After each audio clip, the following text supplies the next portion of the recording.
Now we gonna get into Oh what wow. many people consider. Many people consider these guys to be two hip hop titans, heavyweights in the game. You Oh know, my God. Stop. if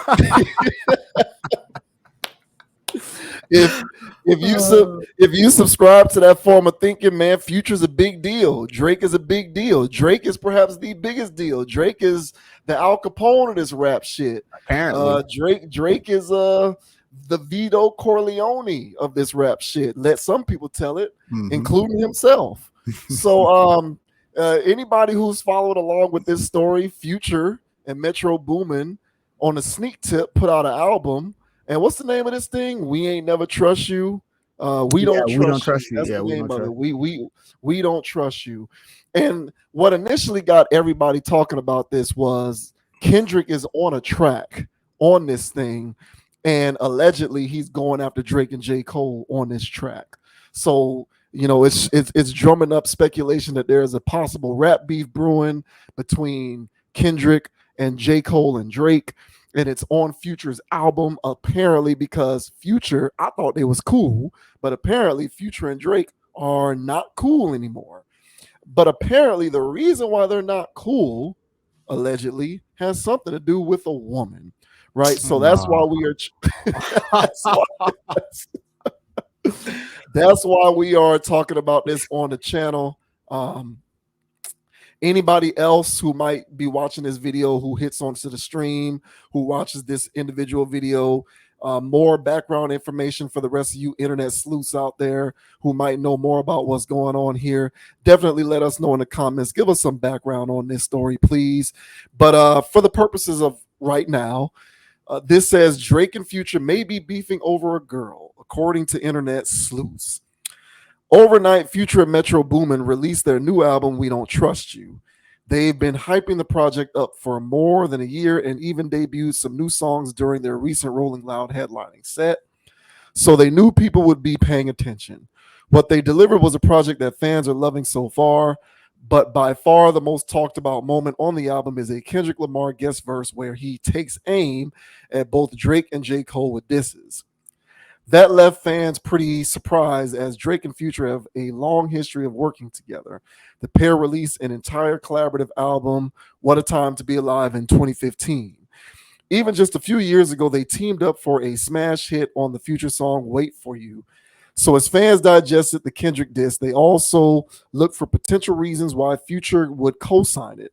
What they dug up was a verse on the album's opening song that repeatedly mentions the word dog.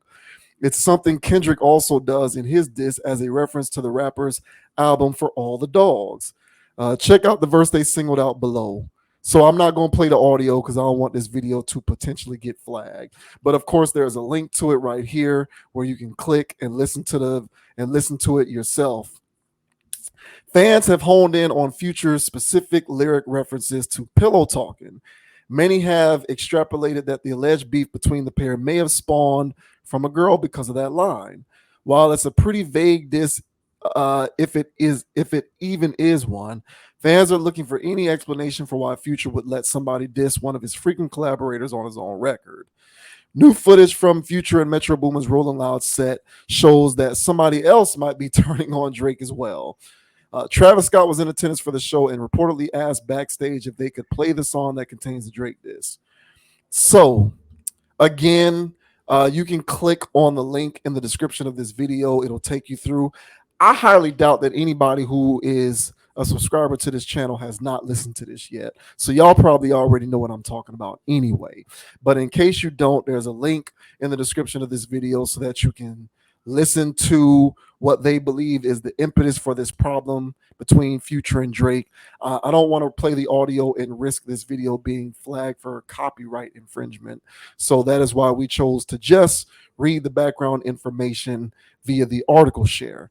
But be that as it may, what do you think about the speculation that these one time best friends, it seemed, What a Time to Be Alive was the name of their album that they dropped back in 2015 that was going crazy in the streets. But apparently, Future and Drake are no longer friends, and apparently it has to do with a woman. And shouts out to my boy Cashmere, bro. I was hollering at him on the phone over the weekend. He said that it is in reference to Drake, who did Drake things and slid on some chick that had a previous engagement with Future.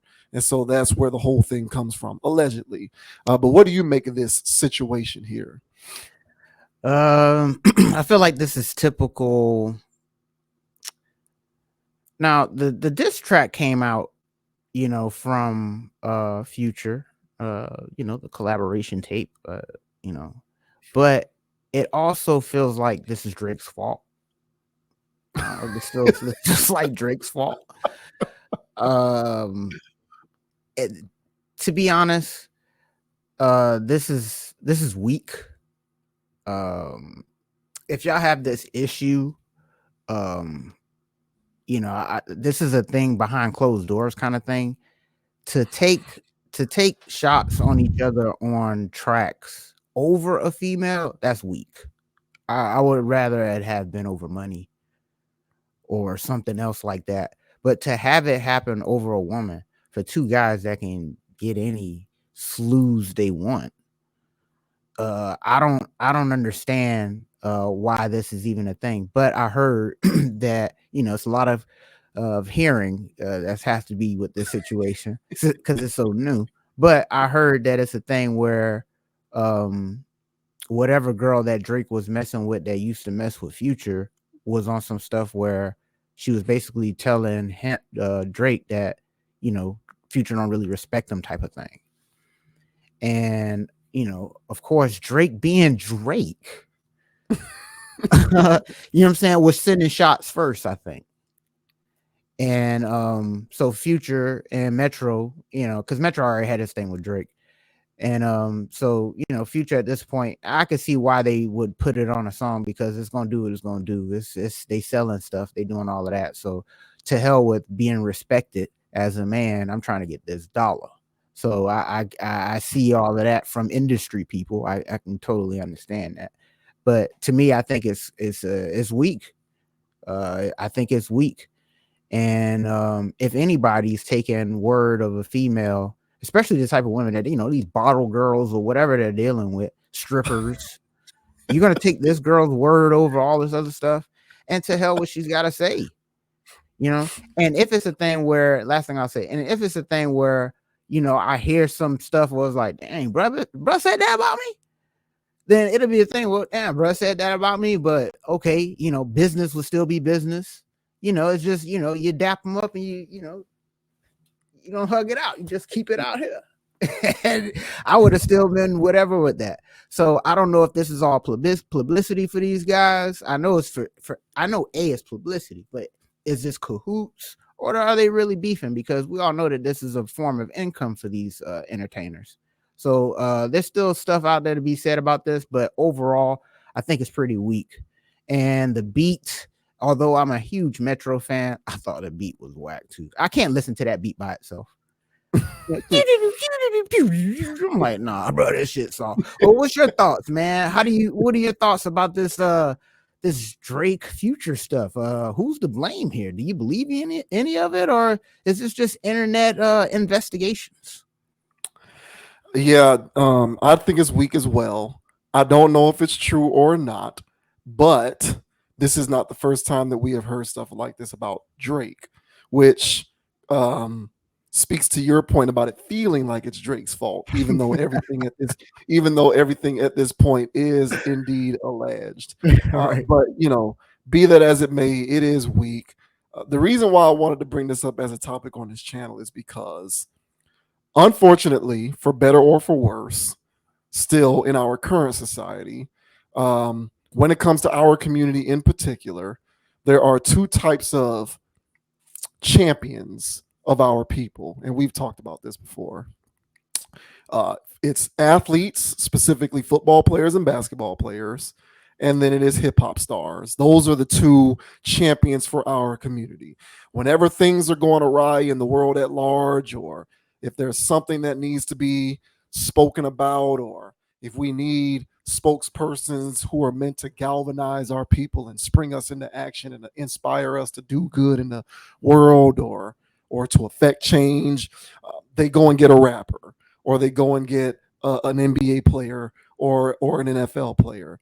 If a political party wants to tell you to vote, they'll go and get a rapper to make some hackneyed song about voting to get us to get us to go vote. Boy.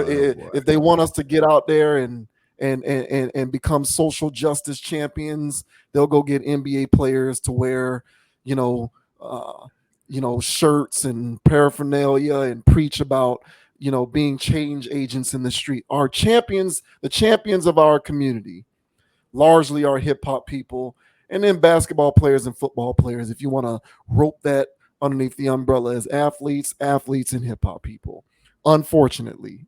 So, with these individuals being the champions of our people, you have two titans in the music industry, specifically in the hip hop music industry, Drake and Future.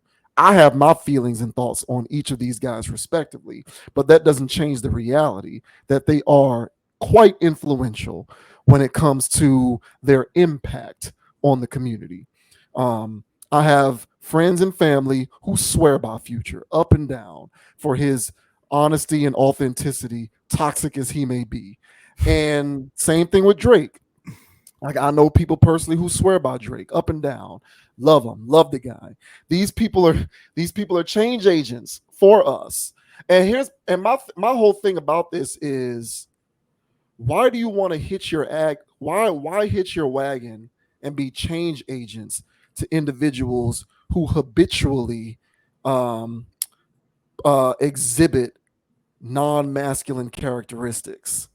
And the ironic thing about these rappers is, historically they've been billed to us as like hyper masculine, but beefing over a woman is the exact opposite of anything masculine. And and now, to be fair, yeah, beefing over a woman is completely unmasculine. But if I'm going to be reasonable, going up behind, like, if you know that this if you have a friend or somebody who you've worked with or someone who's an associate, and you know this guy on a personal level, and you know that he's dealt with this woman before, and you, despite your status, as you said, you can get whatever girl you want. I'm speaking on Drake here. So you can get whatever woman in the world you want, and you have been living like that since you've been on, but you still pick the one or two women that you know for a fact have been with this guy who you at least at one point were close with. That is also a very non-masculine thing to do. But these guys do this stuff anyway, but they sell themselves to us, the masses and the community, as hyper masculine. So now, what is being perpetuated to us is hyper masculine, despite the fact that it is anything but. We're adopting a lot of these behaviors and we're sort of perpetuating them ourselves in our own individual lives. And that's the part about this that makes me uncomfortable, because these guys are supposed to be two of the biggest guys in the game. And yet here we are. And allegedly, this situation that is brewing between the two of them is not over money, not over, you know, an intellectual property, not Right. over a beat. You know what Right. I'm saying? It's over a female. Despite the fact that, like you said, both of these guys respectively can get any woman they want for the most part. So why are we here with this? And it just sucks, because these guys, like I said, are sold to us as the masculine of the masculine. The women love these guys because they exude a form of masculinity that's been sold to them. And the guys want to emulate their behavior because they want to get the same attention from women that they do.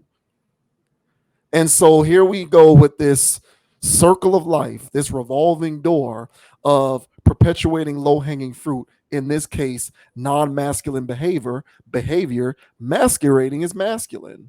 Neither one of these guys are masculine, in my opinion, but they have so many fans and so many devoted followers and so many people who swear by their antics and their music, who will subconsciously or consciously, depending on how you look at it, glean, depending on which one of them you like more, that side to be on the side of righteousness.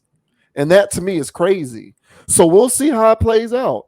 We'll see how it plays out. But to me, for you to be occupying this space where you make all of this music, this machismo stuff, constantly shoving it down the throats of your listeners that you are this masculine dude who just slays chicks and does whatever he wants and plays by his own rules, and no one controls you because you're better than everybody because of how rich you are, and you can just do whatever you want, and women are objects to be controlled at your whim. For you, despite all of that, to to be beefing with another heavyweight over the same woman is not only weak, but the very opposite of the thing that you claim to preach about in your music. And it's unfortunate that so many of us haven't woken up and realized that these individuals are clowns and minstrel shows. But until the day that we realize that, I guess we'll, sit back, see how time flies, and when the dust settles, we'll know which one of these guys was the true beta. Yeah, 100, bro. And when you said, like, I forgot what you had said before that, but you was basically like, so what is this really? What were they really? And they were just, it was just business. They weren't really friends. Listen, and we talked about this before. Whenever somebody was blowing up, Drake would just hop on their song.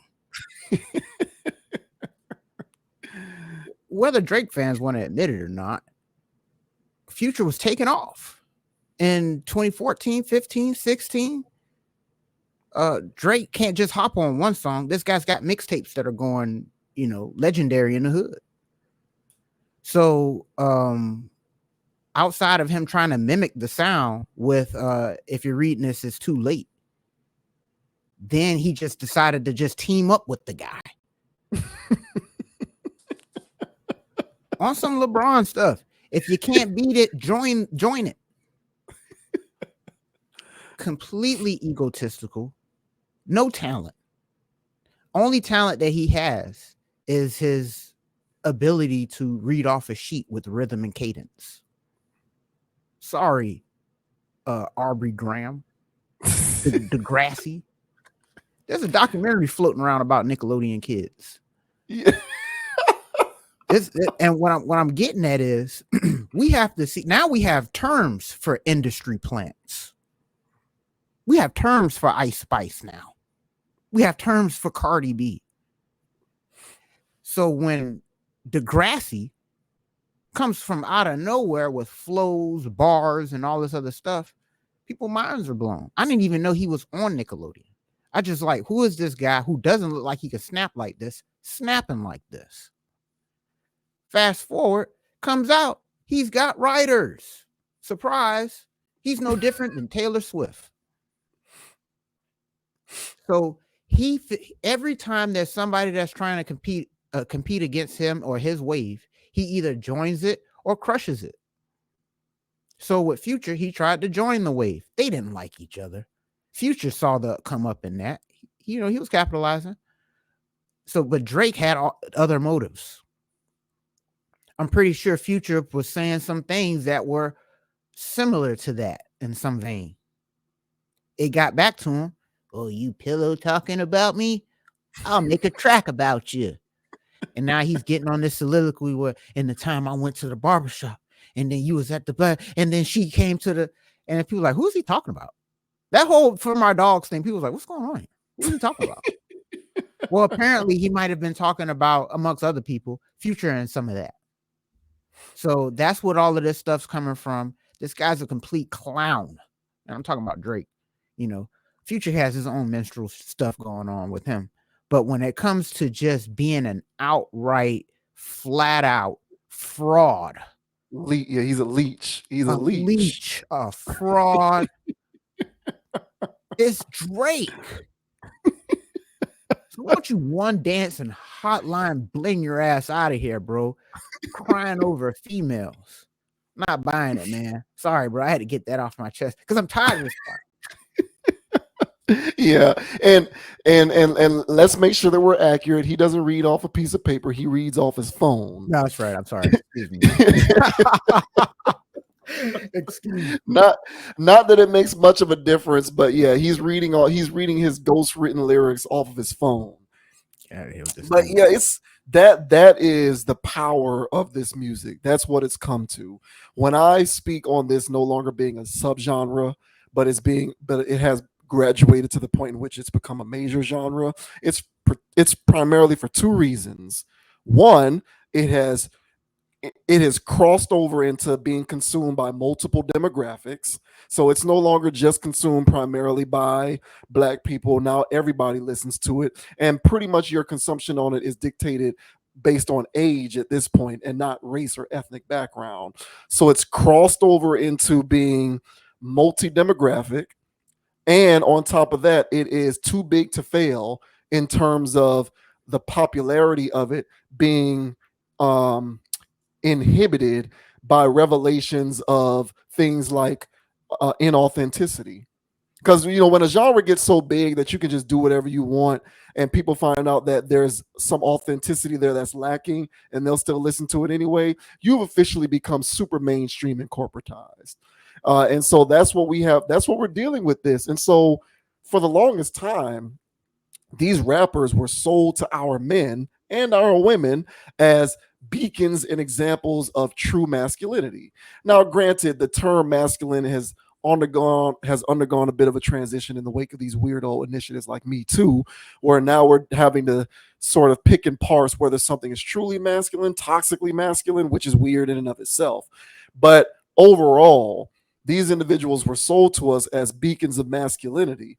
And they're sold to us as beacons of masculinity to this day, despite the fact that their actions off tracks are anything but. Correct. It is anything but masculine to fight with another grown man over a woman, especially when you are in the privileged position to be able to have access to as many women as you want. Constructively, it does not make any sense. And it rubs me the wrong way that so many of our men and women, but most importantly, men, look to the actions and behaviors of individuals like Drake and Future as examples of what you should aspire to, especially when it comes to how I can formulate my own masculine identity. It's ridiculous. And Drake is, both of them to me are clowns, but there seems to be a pattern habitually of clown like behavior, more so on Drake's end with some of the stuff that keeps coming out. Like, how many of these bridges are you going to burn with these rappers, bro? Like, this is a repeated thing with this guy. So, and you're right.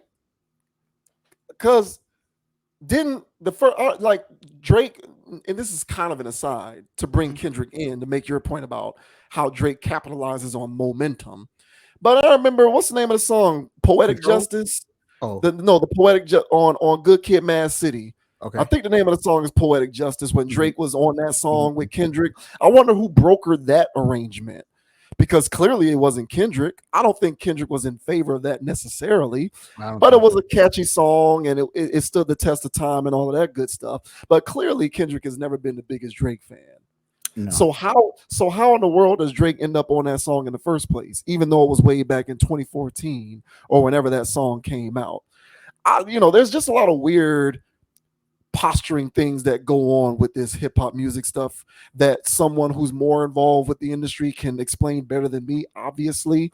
But my overall point is, when it comes to these individuals, man, they're not our heroes. They're not people that we are supposed to be looking towards when it comes to examples of how to be as men, nor are they examples of what women should be aspiring to.